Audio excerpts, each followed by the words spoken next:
بسم الله الرحمن الرحيم. يا أيها النبي لم تحرم ما أحل الله لك تبتغي مرضات أزواجك والله غفور رحيم. قد فرض الله لكم تحلة أيمانكم والله مولاكم وهو العليم الحكيم. وإذ أسر النبي إلى بعض أزواجه حديثا فلما نبأت به وأظهره الله عليه عرف بعضه وأعرض عن بعض. فلما نبأها به قالت من أنبأك هذا؟ قال نبأني العليم الخبير. إن تتوبا إلى الله فقد صغت قلوبكما وإن تظاهرا عليه فإن الله هو مولاه وجبريل وصالح المؤمنين والملائكة بعد ذلك ظهير. عسى ربه إن طلقكن أن يبدله أزواجا خيرا منكن مسلمات مؤمنات قانتات تائبات عابدات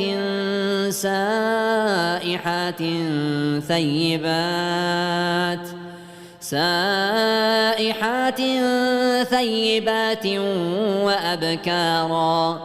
يا أيها الذين آمنوا قوا أنفسكم وأهليكم نارا وقودها الناس والحجارة عليها ملائكة غلاظ شداد لا يعصون الله ما أمرهم ويفعلون ما يؤمرون.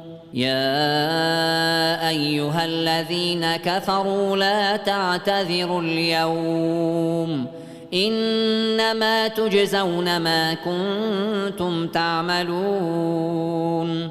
يا أيها الذين آمنوا توبوا إلى الله توبة نصوحا عسى ربكم أن يكفر عنكم سيئاتكم ويدخلكم جنات تجري من تحتها الأنهار يوم لا يخزي الله النبي والذين آمنوا معه نورهم يسعى بين أيديهم وبأيمانهم يقولون ربنا أتمم لنا نورنا واغفر لنا إنك على كل شيء قدير.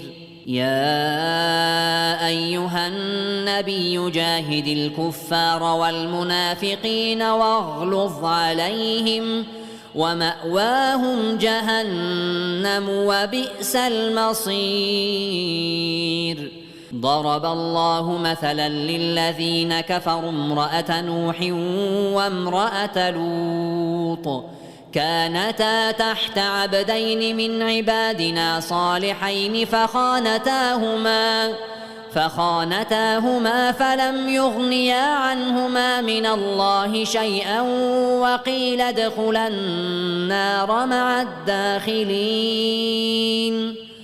وضرب الله مثلا للذين آمنوا امرأة فرعون إذ قالت رب ابن لي عندك بيتا في الجنة ونجني من فرعون وعمله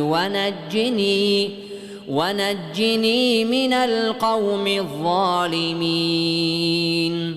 ومريم ابنة عمران التي أحصنت فرجها فنفخنا فيه من روحنا فنفخنا فيه من روحنا وصدقت بكلمات ربها وكتبه وكانت من القانتين.